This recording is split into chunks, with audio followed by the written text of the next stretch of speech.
We'll begin our session for today. So this is your philosophy and pranayam class. So sit comfortably wherever you are. Keep your back and neck straight. And when you feel ready, very gently close your eyes. Just start observing your breath.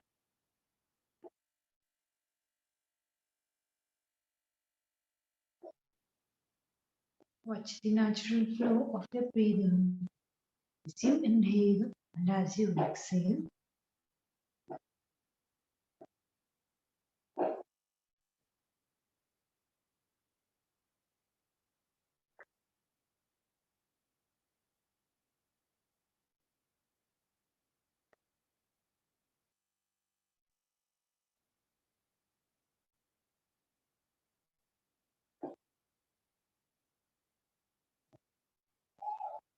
now slowly shift your attention to your body. Become aware of your posture. Adjust your body so that your posture is aligned. Be comfortable and stable.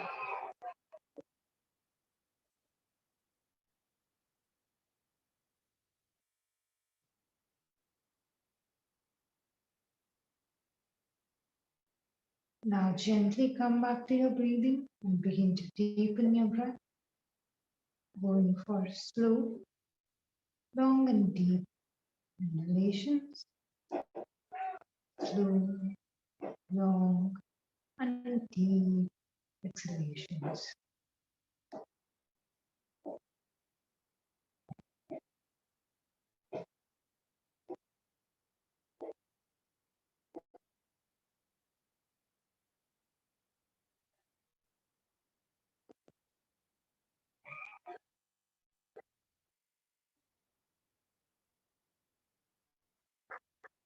We will open today's session with one Om chanting, followed by the Guru Mantra.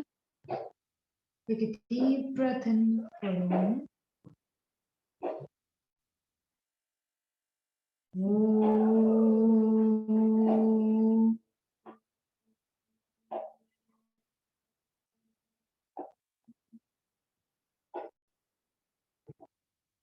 Guru Brahma Guru Vishnu Guru Devo Maheshwara Guru Sakshat Parabrahma Tasmai Shri Gurave Namah Tasmai Shri Gurave Namah Tasmai Shri Gurave Namah. Take a deep breath in for Om. Om.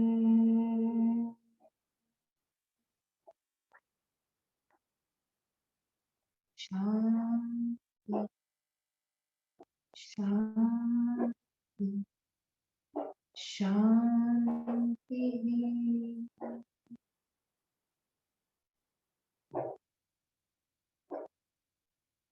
Just feel the vibrations.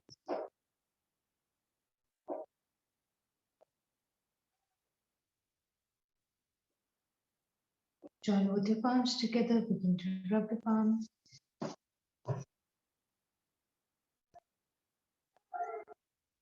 Keep them on your eyes. Very slowly while blinking and looking at your palms, begin to open up your eyes for the breathing.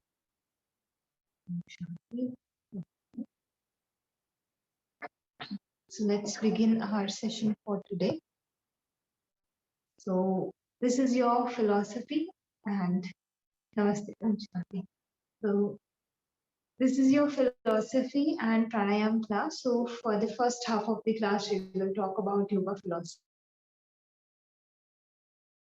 Pranayam, some practice a particular practice, and then we're going to go for the practical session. So let's begin with philosophy only. In the previous few sessions, we have covered the meaning, the definition of yoga. We have covered the origination of yoga, the development history of yoga.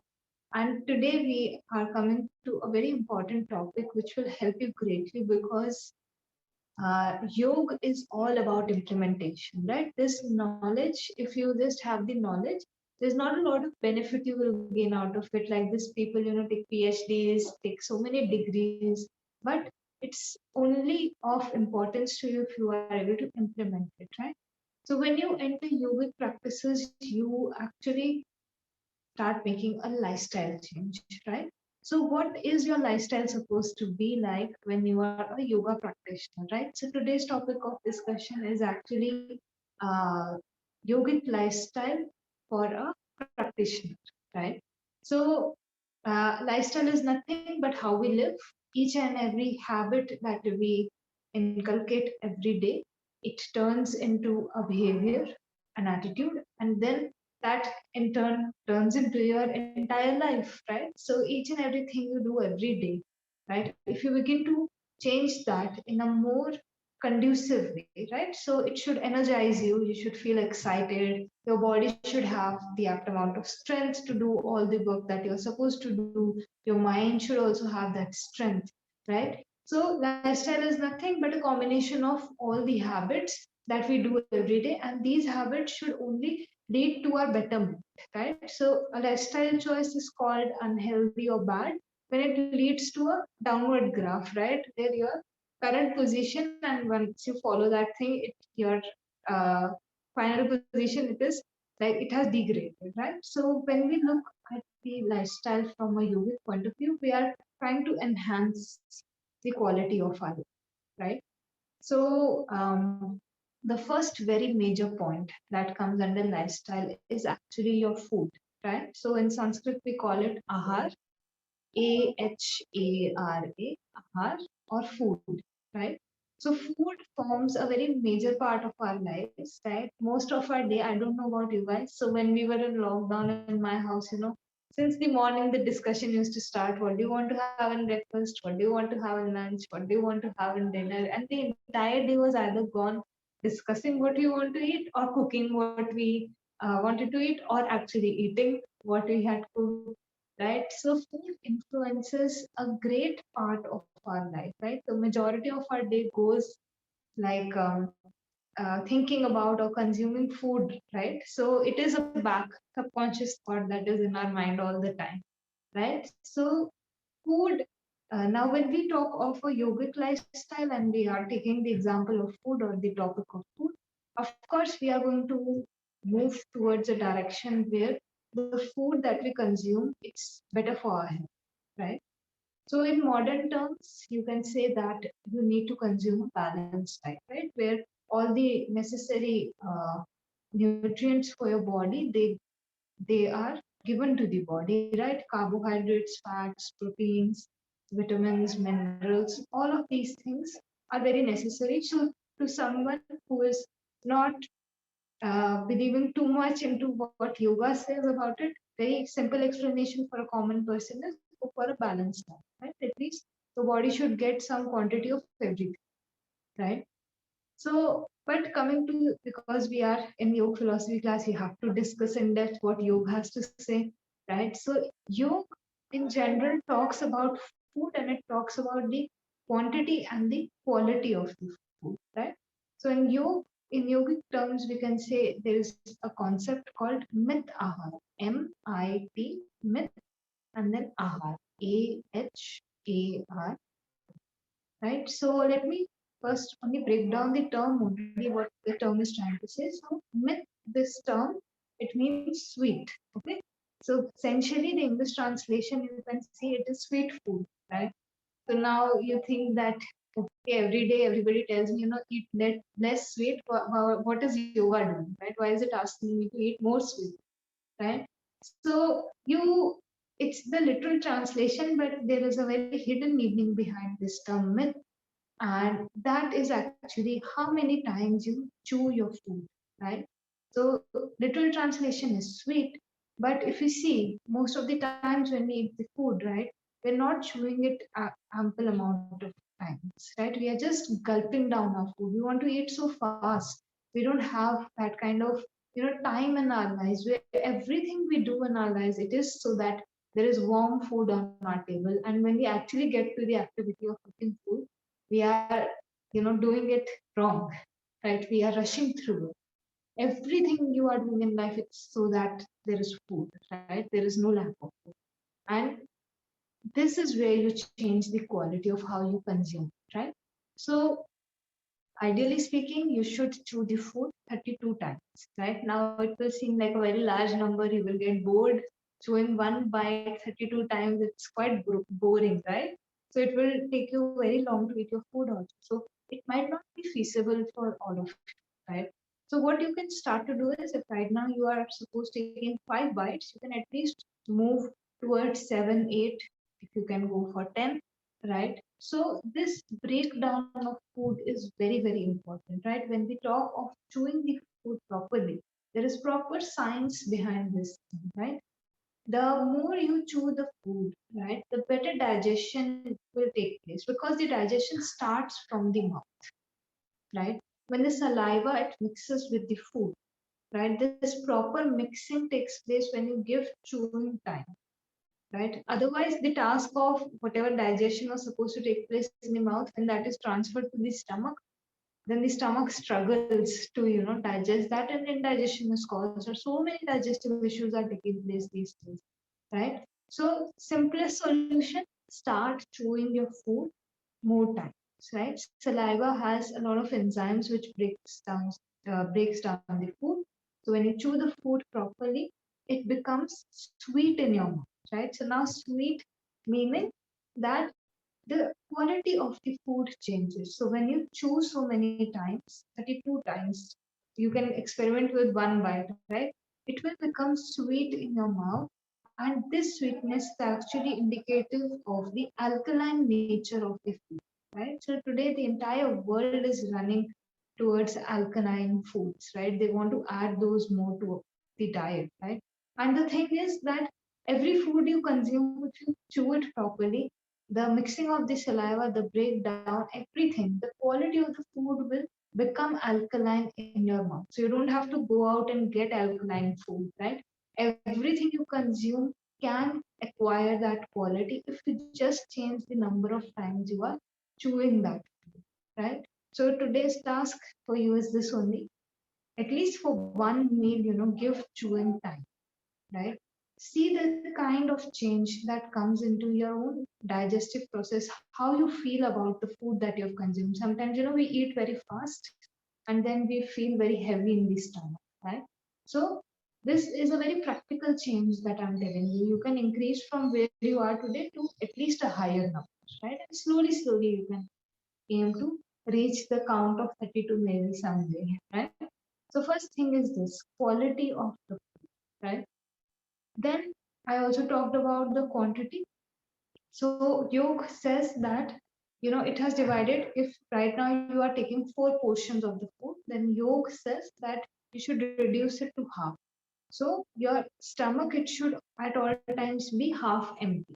Okay. So if right now you are taking 4 portions of a particular dish, or you are taking 4 rotis, right? So you can reduce it down to two, right? 1/4 of your stomach will remain for water. All right. So when we consume water, again, it fills some space in our stomach. So we leave 1/4 of the space. Yes, water. Yeah, yeah, yeah. Why not? Why not? Yeah, yeah, sure. So 1/4 of the space in the stomach at all times is left for the consumption of water. Okay. And then 1/4 of the space is left for air, right? So at all times, 1/4 is for water, 1/4 is for air. So essentially, when we look at this breakdown, 1/4 always remains in, right? And again, when you eat till here, you feel like sleeping after eating the food. So what is the food doing? It's taking away your energy. And food is essentially consumed to give us energy to do the work, right? So when we start changing these little things in our consumption patterns only. So right now I'm not even asking you to shift from junk food to, very healthy food, right? If you just reduce the quantity of the junk food that you are eating, only half of the stomach is full with junk food, right? Then also you will start seeing changes, right? Other changes might seem a little bit higher level and they will come with time only. I would also say that in case of food, never force yourself. If you stop or suppress a craving, right, the next time when that craving will come in, you will probably end up having double the quantity of what you would have had in the first craving, right? So suppression in case of food, it does not help. What you can do is take the steps which are most practical for you. So I'm going to give you multiple things that you can work on, but start doing the things which are the most appealing to you. And slowly you will be led to a point where you can accommodate or implement more things related to food in your life, right? Even I am a very big fan of food, so even it has taken me a lot of time to work on it, and I'm still working on it, right? So it's not as if it's a 1 day or 2 day thing. It is a very long journey, right? Because food, we are very attached to food. If you don't get a meal 1 day, look at the level of anxiety you will have, right? I don't know about you. I have been very anxious when I don't get a meal, right? So in this sense, we are very deeply attached to food, right? So this because the attachment is so big, it will take a lot of time to go away, but we can start some, right? Now, in Indian system, generally you will see, and in fact in most systems of the world, when the food is kept on the table, after that either they pay gratitude or say grace, or in India we chant mantra, right? So there is again a lot of science behind this also. First thing, when the food comes in front of you and you don't actually consume it, right? You just look at it or you just smell it, right? So have you ever seen that your mouth begins to water, right? Especially when you like something a lot, right? So this is the mechanism of the body when you look at what you are going to eat, but don't actually consume it for a while, right? Or you smell the food, right? Then it actually triggers the again production of saliva, which is very important for the breakdown of the food, right? So when we stop to say grace, when we stop to chant a particular mantra before eating, we are allowing the saliva production to start. Right? If we immediately run towards the food, immediately consume it, then again we miss out on this gap, which is very essential for our own digestion. Right? So next time you see food, just observe it for a few seconds and then start consuming it. Right? Another thing that happens when we do this same thing is actually a very again a very important thing. When you say something, whatever you speak, it has some impact on the other person, right? So suppose you and I, we are having a conversation, right? So depending on what tone I take and what tone you take, you will get something out of the tone as well, other than the words, right? So means there is some exchange that is going on within us, which between us, which we cannot actually put in tangible terms, right? So same in the case of food, when you sit, eat food, when you say grace, you are adding a lot of positive energy to what you are about to consume, right?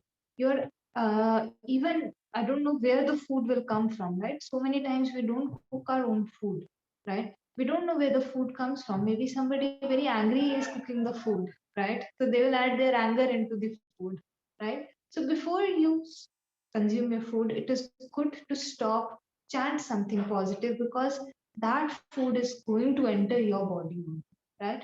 So when you chant something, it gives time for saliva production, and then it also changes the energy of your food, right? So if you don't believe in energy, it is still fine. You can try it, you can see what happens, and then we will do have a discussion later, right? But it does change the quality of the food that you are consuming, right? So you can just be grateful for having food on your table. It could be as simple as that. I'm not asking you to go into any specific tradition or do any traditional practices. It's just being grateful for what you have on your table, right? So you can start doing this as well. In most traditions, you will see this is a practice which generally takes place. People do take some time before they consume, right? In India specifically, there is one more practice. So out of whatever we are consuming, we share a part of that with the god or the deity we are devoted, right? Again, the same purpose is served, right? One thing is a sense of detachment comes in. It's very hard to share our food, right? I don't know about you, but if I really like something, I will not share it no matter how close somebody is to me. Right? I will not share my food, right? Means that in general, I have a lot of attachment to my food, right? So when I offer a part of it to something I believe in, or in India specifically, we have so many gods, right? So we generally offer the food to God. So it creates a sense of detachment. If I'm able to share out of what I really love, right, means that somewhere I'm taking a gap from it, right? I am reducing the attachment, right? So first purpose sharing of food serves is that it reduces the attachment. And second one again, when you offer the food first to the god, then again you are creating some more time for saliva production for your body to and your senses to actually see what you are about to consume, right? So these are few tricks that you can yourself apply. I'll just talk of one or two things briefly, and then we will move to pranayam because we'll practice also, right? So last thing in food that I want to discuss is how you should sit when you are consuming, right? Because that is also very essential. So ideally, when you are consuming your food, you should sit on the ground in a cross-legged position. Okay. So when we sit in a cross-legged position, we block the flow of the blood to the lower parts of the body, and the digestion has to take place in the abdomen. So what actually happens is when you sit in a cross-legged position, you stop the blood flow, and the major energy moves towards the digestion of the food. Okay. Sitting on the ground is recommended. Again, it is a very good practice. And in a lot of places, again, you will see people sit on the ground only. So when you're sitting cross-legged, right, it's very hard to sit like this on a chair, right? So you guys can, if you were saving up for some very ideal dining set or anything like that, so you can throw, you can just save up that money, or if you already have furniture, you can feel free to throw that away, right? Because any which way, you should sit on the ground and eat the food, right? And your hands should always be used to consume the food, right? So our hands, first thing again, it is the hand, the temperature that the food is at. If my hand is able to bear it, my mouth will be able to bear it. Okay. So when we eat with the hand, eat the food with the hand, you will never burn your mouth. Right. These days, even tea is served with a straw. Hot tea is served with a straw. So many people, they end up burning their mouth. Right. So why is this happening? Because essentially we are not in contact with the food that we are eating, right? When we use the hands, we get to know the temperature, we get to know the texture, right? And then we take it to our mouth. Again, you are engaging one more sense, right? When you are consuming the food, which helps you to be more aware of the activity of consumption of food.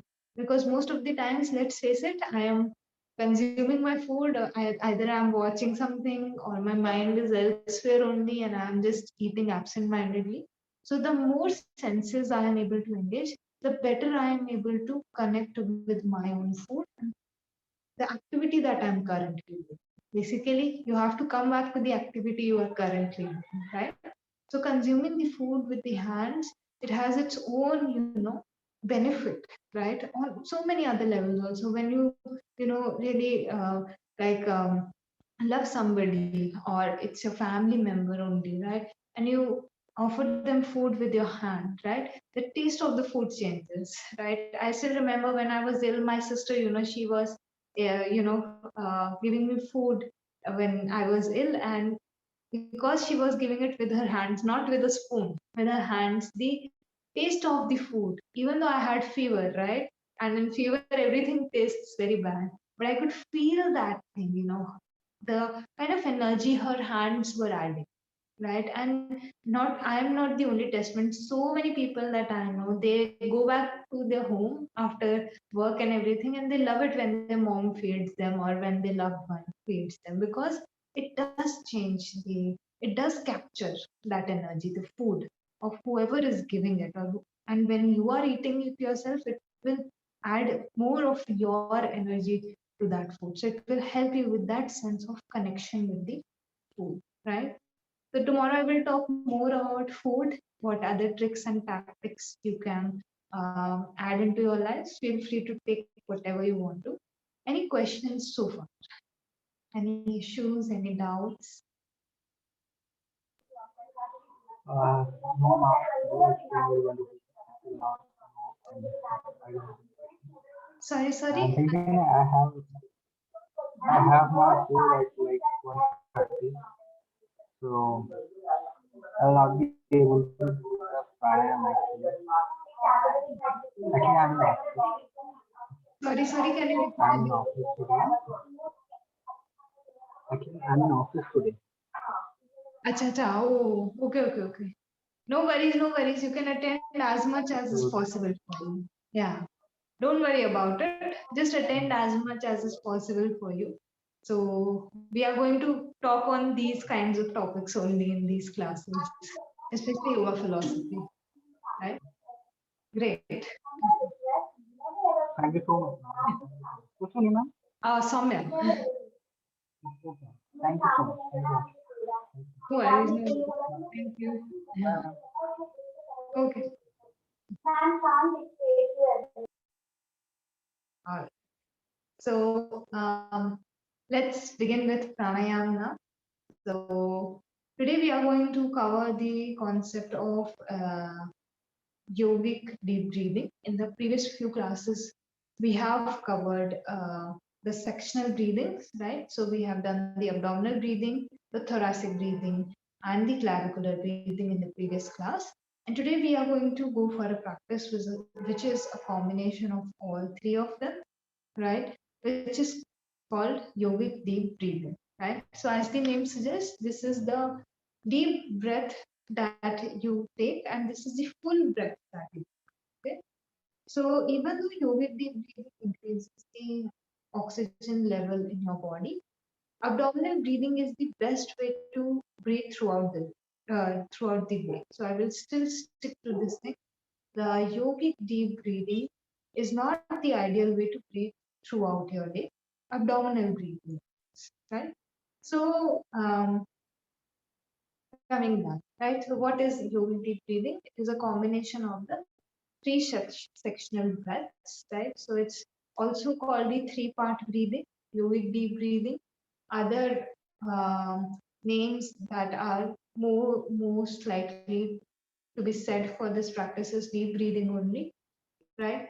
So essentially, what is happening in yogic deep breathing? You are activating the entire lungs, right? So you are making sure that all three lobes of the lungs, they are getting utilized.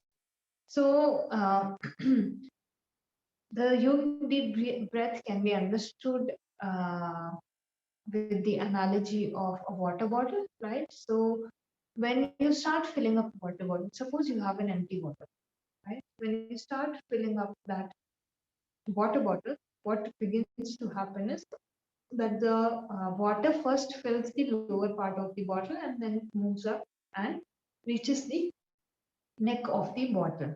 All right. So in that same way, when we do yogic deep breathing, the abdomen expands, right? Then first the air, the breath will be felt in the form of the air filling up, like in the lower lobes, which the indication of which is actually abdomen expanding. Then you will expand your chest, and then eventually you will feel a rise in the collarbones, right? So, uh, and when you empty a bottle, again, same analogy. First, the upper portion of the water goes away, and then eventually you reach the lower portion of the bottle. Then the water drains out completely. So, in that same way, when we go for an exhalation and yogic deep breathing, again, When we breathe out, first the collarbone should relax, then the thoracic region should relax, and then you should contract the abdomen in proper, right? Each exhalation will support the next inhalation, right? So you have to be very careful in this case. Why? Because what most people do is, first thing, they give less time to their exhalation, okay, which we are actually about to put to a balance. So each inhalation and each exhalation should be right. In exhalation, we are not that much aware. So when we inhale more actively, and the exhalation is quite passive in its nature. So what actually happens is we forget to exhale fully, which means that the toxins are not expelled out properly, right? So when we exhale fully, right? So you have to contract your abdomen in properly, right? And your target should be that the navel gets as close to the spine as possible. This means proper contraction of abdomen. So when you practice yogic deep breathing, again the process is going to be just when you inhale, abdomen, chest, and then clavicular region it expands, and then clavicular region, chest, and then abdomen contracts. Okay, so this is the technique, this is the practice. Yogic deep breathing is a great technique to correct your breathing pattern, to oxygenate the blood properly, to correct your posture. Yogic deep breathing is also very helpful if you are in a very stressful kind of state of mind or situation, and it is also very helpful if you have a difficulty in managing your anger, right? If you take a few deep breaths, when somebody is angry, we say that, take a few deep breaths, right? So what is this deep breath doing? It's helping us to calm the state of mind. So in case of very stressful situations or anger, or if you are in general, you feel you don't have control over your emotions, right? They're just, and emotions are something you ideally shouldn't have control over. They are emotions after all. But if you feel that you get too reactive when you feel emotional, right? So suppose I get angry and I start shouting, I start hitting the things around me or throwing things away. So this is reactiveness to that emotion, right? Somebody who is angry could just be sitting and just trying to understand their anger, right? So if you feel the reactivity of the emotions is too much for you, then the practice of you deep breathing will help you greatly. Okay. So I will just demonstrate the practice one time and then we are going to go for a practical session. So you can place one hand on your chest and place it on your chest so that you can feel your collarbones as well, right? So don't place the hand here, place it a little bit slightly up. And the second hand has to be placed on the abdomen, right? So however it suits you, place the hand on the abdomen, one on the chest, and now exhale fully. So always begin with an exhalation. Mouth will remain closed. You are only breathing through the lungs. Now begin to inhale.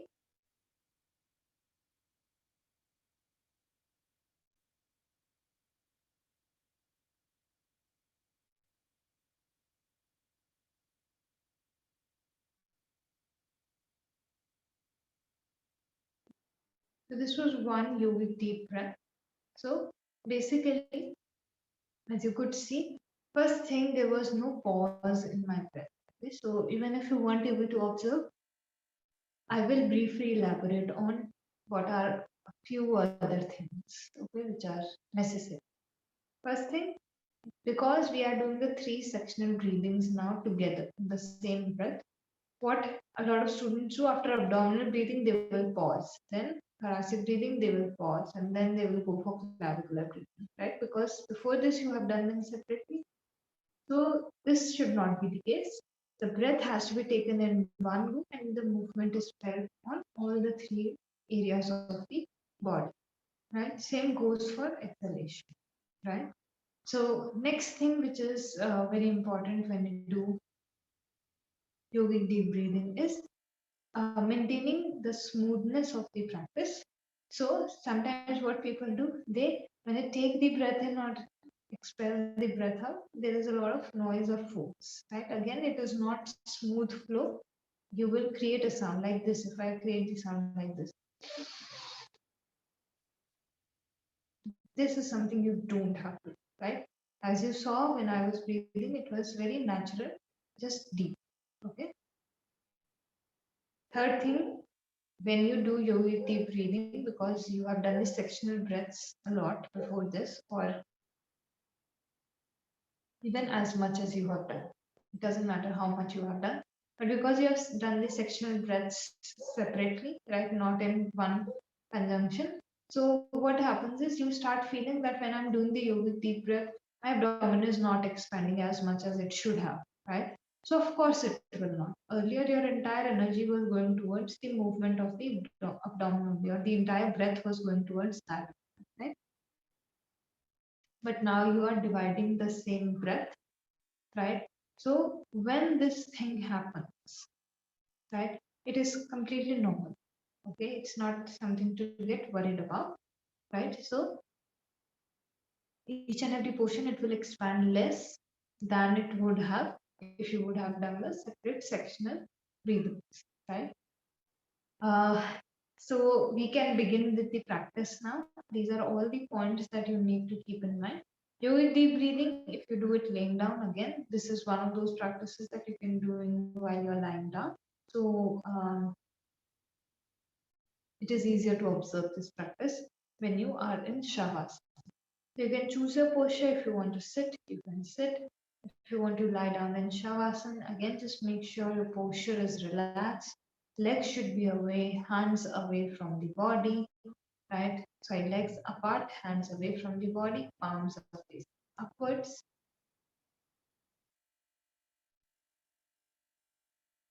And as you feel ready, gently close your eyes.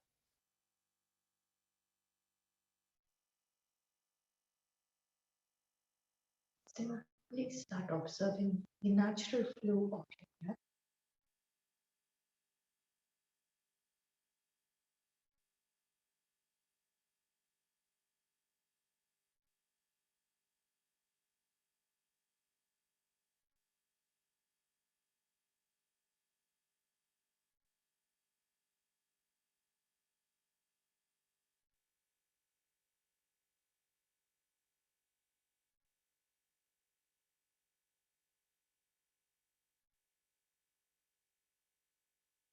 Now slowly shift your attention to your body, align your posture.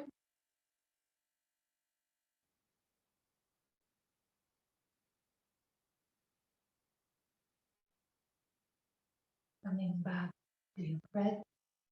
Now begin to deepen breathing.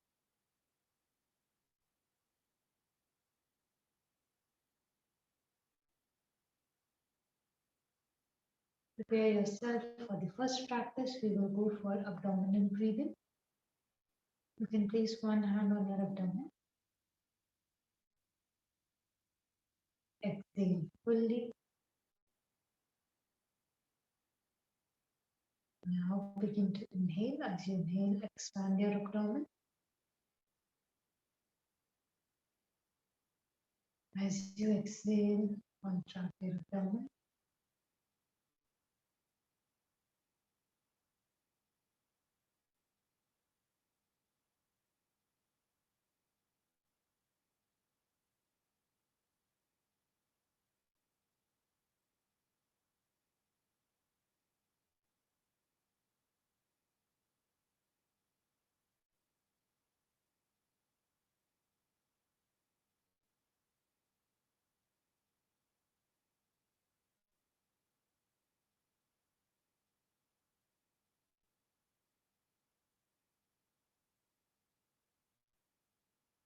Keep your attention focused on your abdomen.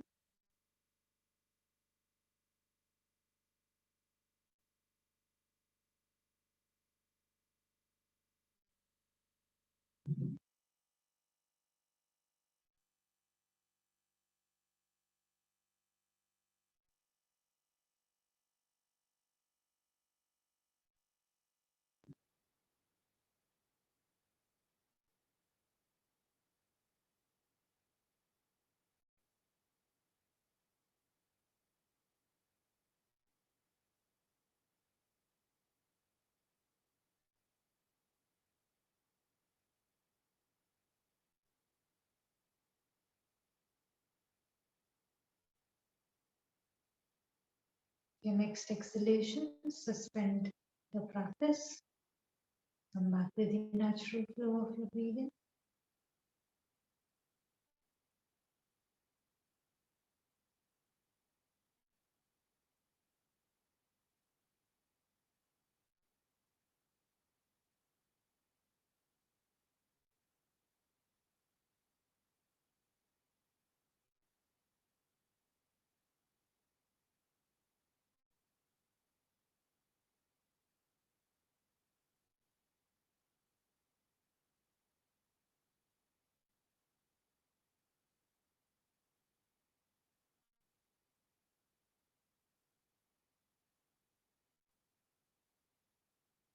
Prepare yourself for yogic deep breathing. So if you're lying down, place one hand on your abdomen and one on your chest. Same if you are sitting up.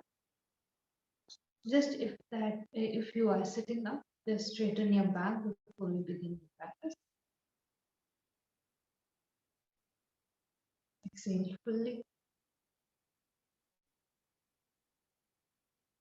Begin to inhale, and as you do so, feel the rise in your abdomen. Then slowly feel the chest expand and fill in a little bit more air so that your collarbones also feel the air fill in. And there is a gentle rise in this part of the body. As you exhale, first allow the collarbones to relax. Relax the chest and exhale fully. Try to bring your navel as close to your spine as possible. This is one round of yoga deep breathing. Continue your practice, inhaling and exhaling fully.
Just try to gain more and more control over your breathing as you deepen your practice.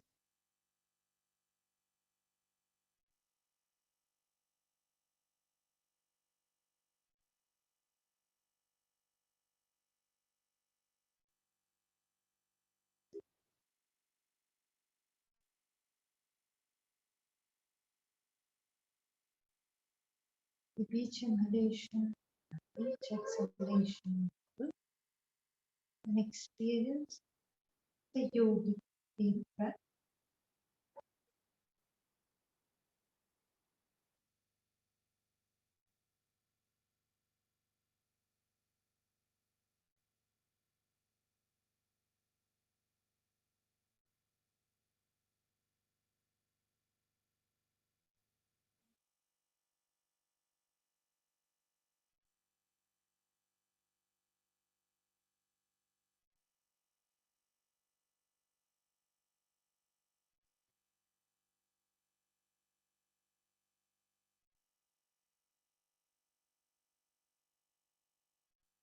Just continue your practice for a few more breaths, experiencing the impact of yogic deep breathing,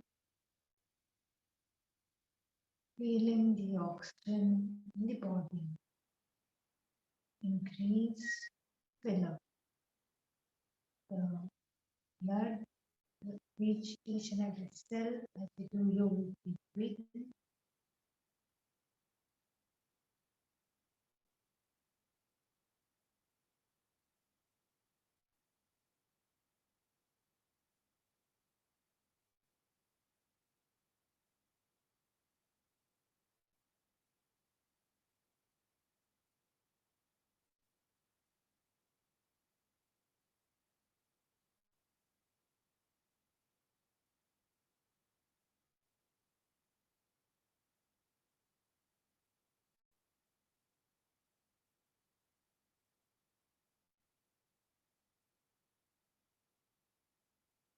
The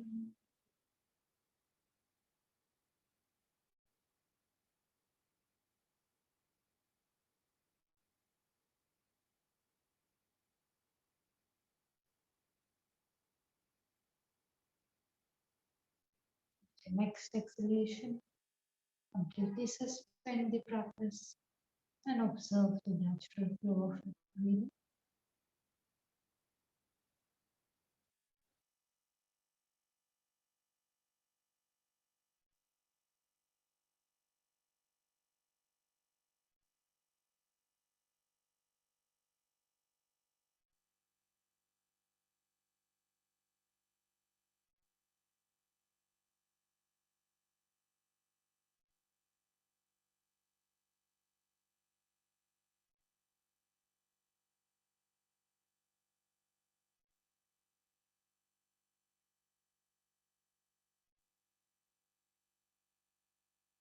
We will practice abdominal breathing for a bit. Just you can relax, keep your hands relaxed only.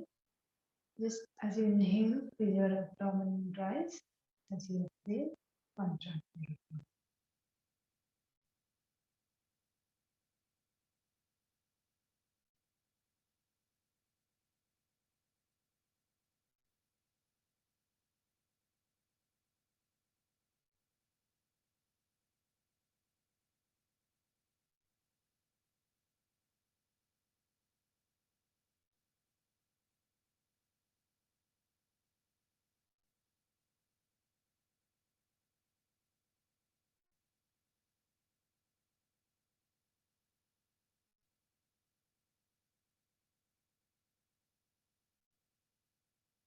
Slowly suspend your practice. If we choose to lie down, start becoming aware of your natural breath. Start becoming aware of your body. Now begin to move your fingers and toes.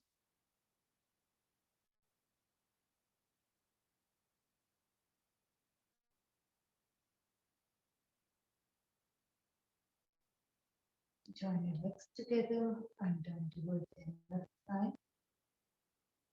Make a cushion with your left hand to support your head. Place the right hand on the ground.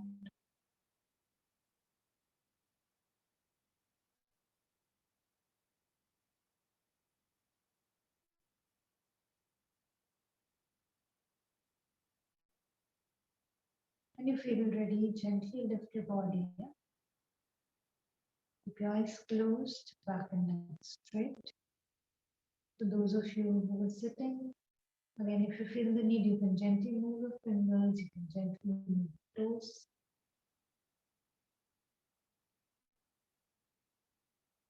Just see the state of your mind as we are about to end today's session.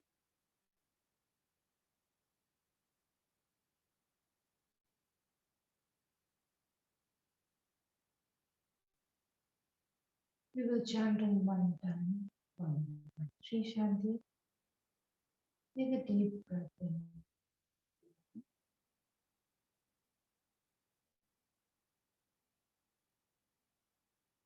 Om.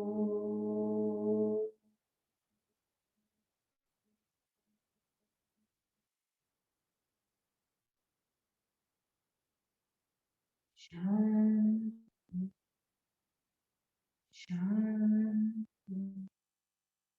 Shanti.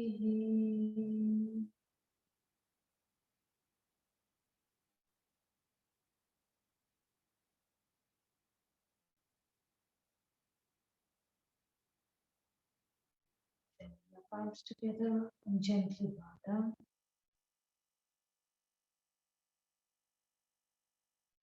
Now begin to roll the palm.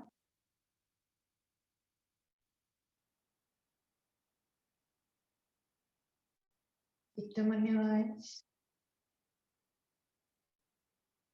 We will do this one more time. Rub both your palms together.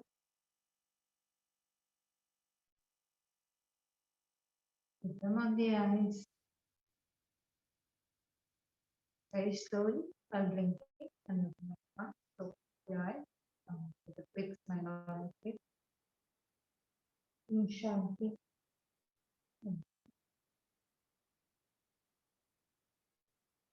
I will see you tomorrow for your next session of both yoga philosophy and pranayama. So take care and bye.